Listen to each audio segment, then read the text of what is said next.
जय हिंद दोस्तों, BK education study centre में आपका स्वागत है। गुणा से संबंधित कुछ सूत्र जैसे कि यहाँ पे दिया है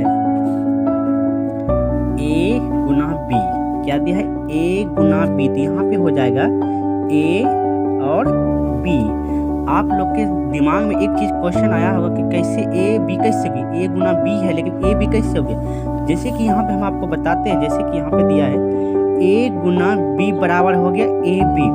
अगर इसके जगह पे जैसे कि a गुना a होता तब यहाँ पे हो जाता a स्क्वायर। अगर b गुना b होता तो यहाँ पर हो जाता b स्क्वायर। c गुना c होता यहाँ पर हो जाता c स्क्वायर। लेकिन यहाँ पे क्या है, a गुना b दोनों टर्म जो है अलग अलग, इसलिए क्या हो जाएगा यहाँ पे a b हो जाएगा। तो यहाँ पे क्या हो गया a b। दूसरा है minus a Guna minus b, ठीक है, ब्रैकेट गुना b, ठीक है। अब एक चीज नोट करना, माइनस दोनों जगह है, लेकिन क्या होता है, हम लोग बच्चे में पढ़े माइनस माइनस प्लस होता है और प्लस माइनस माइनस होता है। यहाँ है माइनस माइनस प्लस, ठीक है, माइनस माइनस प्लस, यानी कि a गुना b। जिस तरह हम यहाँ पे देखें कि a गुना b बराबर a b हुआ, तो यहाँ पर भी वही सेम टू सेम संख्या होगा, जैसे कि a गुना b, तो यहाँ पर होगा a b, ठीक है। अब नेक्स्ट देखते हैं कि a गुना b, तो यहाँ पे a b, लेकिन यहाँ पे एक कंडीशन है, यहाँ पे दोनों जगह माइनस था, यहाँ पर भी माइनस था, यहाँ पर भी, इसलिए तब लिखे a प्लस b, यानी कि प्लस में लिखे a b। लेकिन यहाँ पे एक कंडीशन है कि यहाँ पर प्लस में है और यहाँ माइनस में, तो एक टर्म में माइनस है एक टर्म में प्लस, इसलिए होगा प्लस माइनस माइनस, तो यहाँ पर क्या लग जाएगा माइनस। फिर सेम कंडीशन यहाँ पे नीचे भी है, जैसे कि a गुना b, तो यहाँ पे लिख देंगे a b। और यहाँ पे जैसे तक यहाँ पे माइनस था, यहाँ पे फर्स्ट टर्म में माइनस, यहाँ सेकंड टर्म में माइनस था, इसलिए यहाँ पर भी क्या होगा माइनस लगेगा।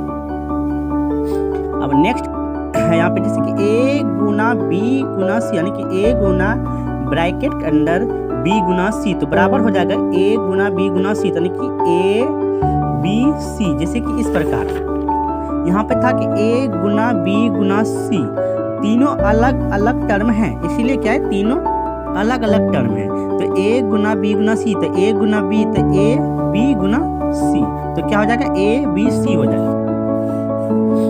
तो क्या हो जाएगा यहाँ पे a b c। तब नेक्स्ट देखते हैं b, यानी कि a गुना b है और गुना c है, यानी a Guna bracket Guna c है, तो a Guna b Guna c, लेकिन सेम टर्म है, लेकिन यहाँ पे फर्स्ट में ब्रैकेट कर दिया, c को छोड़ के यहाँ पे c को लिया था, इसलिए क्या होगा यहाँ पर भी होगा a b c।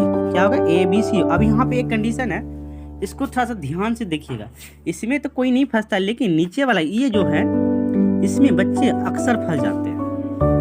इसमें क्या करना है, जैसे कि a into B plus C, into का मतलब होता है गुना, ये जो है गुना मतलब यहाँ पे कुछ नहीं है, क्या है गुना में है, तो यहाँ पे क्या करेंगे a गुना b, हम जो करेंगे a है ना a, एक बार इससे गुना करेंगे, आप एक बार इससे गुना करेंगे, क्या करेंगे, एक बार इस ये से दोनों टर्म से गुना करेंगे, जैसे कि a गुना b, तो यहाँ पर क्या हो जाएगा मेरा a b, प्लस का चिन्ह है तो यहाँ प्लस दे दिए। अब क्या करेंगे a गुना c, तो यहाँ पे क्या हो जाएगा a c। जैसे कि यहाँ पे देखना है a इंटू है b प्लस c, यही है।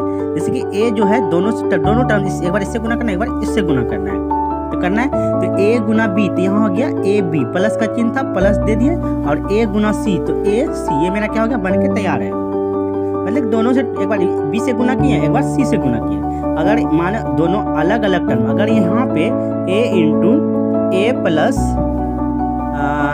a रहता, ये रहता, तब होता a square plus a square, तब होता दोनों का स्क्वायर होता। लेकिन यहाँ पे क्या है अलग अलग टर्म, यहाँ पे क्या है अलग अलग टर्म है। फिर नीचे देख लो, यहाँ पे लिखा फिर वही सेम टर्म है, यहाँ क्या करेंगे एक बार a से गुना, एक बार a से गुना b में करेंगे, तो a गुना b करेंगे तो क्या हो जाएगा a गुना b के, तो क्या होगा a b हो गया। माइनस का चिन्ह है तो यहाँ माइनस दे देंगे, माइनस दिए, तब क्या करना है, फिर क्या करना है a गुना c करना है, तो यहाँ a, जैसे कि a गुना c तो बराबर हो जाता है a c, तो यहाँ लिख देंगे a c। यहाँ मेरा कुछ इतना ही सूत्र आपके बीच रखे थे, ठीक। अगर आपको इसी के संबंधित और सूत्र चाहिए तो आप हमको कमेंट जरूर करें, उसके बाद चैनल को सब्सक्राइब जरूर करें।